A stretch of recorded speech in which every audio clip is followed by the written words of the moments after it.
Your love make me strong, your hate make me unstoppable. Slogan dari mega bintang Portugal tersebut menjadi moto untuk Gareth Southgate yang dihujani hujatan dan hinaan yang diterimanya, justru dijadikan bahan bakar untuk terus melaju kencang di Euro 2024. Meski diremehkan dan dianggap nggak ngerti bola, Southgate nyatanya membawa The Three Lions ke partai final Euro. Lantas bagaimana dia melakukannya dan apakah Inggris mampu mengalahkan Spanyol juga di final nanti? Sebelum kita cari jawabannya, kalian bisa subscribe dan nyalakan lonceng terlebih dahulu agar tak ketinggalan konten terbaru dari Jalalai. Permainan timnas Inggris sebetulnya sama membosankannya dengan acara gosip di televisi. Saking membosankannya sampai ada fans Inggris yang tertidur pula saat menonton tim kesayangan menghadapi Slovenia. Itu artinya menonton permainan Inggris tak ubahnya mendengarkan podcast Rintik Seduh. Tapi hal yang sama justru tak terlihat di babak semifinal melawan Belanda. Inggris tampil beda, mereka lebih atraktif dan efisien dalam membangun serangan. Setidaknya lebih bisa dinikmati. Tercatat Inggris telah melepaskan 9 tembakan yang mana 5 diantaranya tepat sasaran.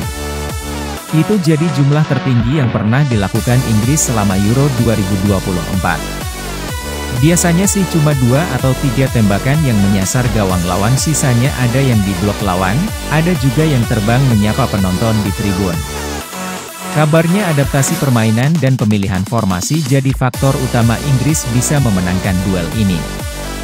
Inggris terus dipaksa mengubah cara bertahan dan beradaptasi dengan pola permainan lawan. Untungnya pemain Inggris memiliki stamina dan tingkat konsentrasi yang bagus untuk tetap selangkah lebih maju dari Belanda. Selain itu, Gareth Southgate juga menunjukkan kecerdasannya dalam mengelola tim. Keputusan-keputusannya di pinggir lapangan terlihat tepat dan bijaksana.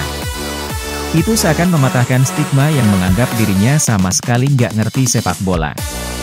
Salah satu yang ketara adalah bagaimana Southgate memilih pemain di pertandingan-pertandingan sebelumnya. Southgate dikritik soal bagaimana dirinya menyusun starting line up. Banyak yang kurang serik karena ia menyimpan Cole Palmer dan Kobbie Mainoo di bangku cadangan.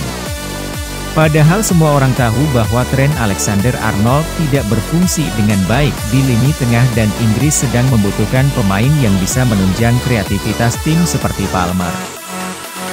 Kesalahan yang sama tidak dilakukan Southgate di laga melawan Belanda. Southgate berani menduetkan Declan Rice dengan Mainoo sejak menit awal demi meningkatkan stabilitas dan penguasaan bola di lini tengah. Keputusan ini pun membuahkan hasil. Inggris mengantongi 58% penguasaan bola atas The Orange. Tak berhenti di situ, keputusan Southgate menarik keluar Harry Kane dan Phil Foden yang mengalami kebuntuan di lini depan menggantinya dengan Ollie Watkins dan Cole Palmer di menit 81 dinilai brilian. Kedua pemain yang masih segar itu bekerja sama dalam menciptakan gol kemenangan Inggris di penghujung laga. Gareth Southgate berhasil membaca situasi dengan tepat. Di saat konsentrasi dan stamina lini pertahanan Belanda mulai menurun, Southgate memasukkan Watkins. Pemain yang memiliki etos kerja tinggi itu menang adu lari dengan Stefan de Vrij dan disitulah gerakan khas seorang penyerang muncul. Kontrol, putar badan, and boom. Lucunya, hal itu diakui oleh pelatih timnas Belanda Ronald Koeman. Dikutip dari UEFA.com, menurutnya laga dimulai dengan baik oleh Belanda. Mereka bahkan bisa unggul cepat melalui gol Xavi Simons, tapi di babak kedua konsentrasi tim mulai menurun. Kehilangan Memphis Depay jadi salah satu faktor. Tanpa Depay intensitas menyerang Belanda turun drastis, apalagi penggantinya cuma Joey Veerman yang merupakan gelandang tengah. Dari sini Koeman sudah kalah strategi dari Southgate. Mengurangi intensitas serangan saat skor masih 1-1 adalah ide yang buruk. Selain itu, materi pemain di lini tengah juga jadi kendala bagi Koeman. Mantan pelatih Everton itu menyebut lini tengah Belanda kalah jumlah dan kalah kualitas dengan lini tengah Inggris. Perbedaan kualitas yang cukup signifikan membuat pemain-pemain macam Jude Bellingham dan Phil Foden sesekali bisa mengancam gawang Bart Verbruggen melalui sepakan luar kotak penalti. Di luar permainan tadi malam, The Orange ternyata memang punya riwayat buruk di babak semifinal Euro. Menurut sejarahnya, Belanda tercatat sudah 6 kali masuk semifinal Euro. Hasilnya tak cukup bagus karena cuma menang sekali, yakni saat mengalahkan tuan rumah Jerman Barat 2-1 di edisi 1988. Dalam edisi itu pula Belanda akhirnya keluar sebagai juara kompetisi setelah mengalahkan Uni Soviet dengan skor 2-0. Sampai sekarang trofi Euro 1988 jadi satu-satunya trofi Euro yang didapat oleh tim oranye. Memulangkan timnas pusat membuat Inggris akan menantang Spanyol di partai puncak. La Roja diprediksi bakal jadi cobaan terberat Inggris di Euro kali ini. Bagaimana tidak, timnya Lamine Yamal ini sedang on fire. Mereka mampu memecundangi tim tuan rumah Jerman dan memulangkan finalis Piala Dunia 2022 Prancis. Ini bukan kali pertama kedua tim bertemu. Secara head-to-head kedua tim ternyata saling sikut. Namun, The Three Lions lebih unggul 4 kemenangan ketimbang Spanyol.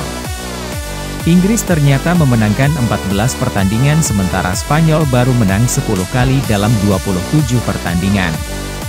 Inggris juga tercatat lebih produktif daripada Spanyol dari 27 pertemuan. Inggris berhasil menjebol gawang La Roja sebanyak 49 gol, sedangkan Spanyol baru bisa menjebol gawang Inggris sebanyak 34 kali.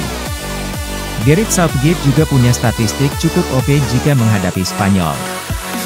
Dari 3 pertemuan ia baru kalah sekali.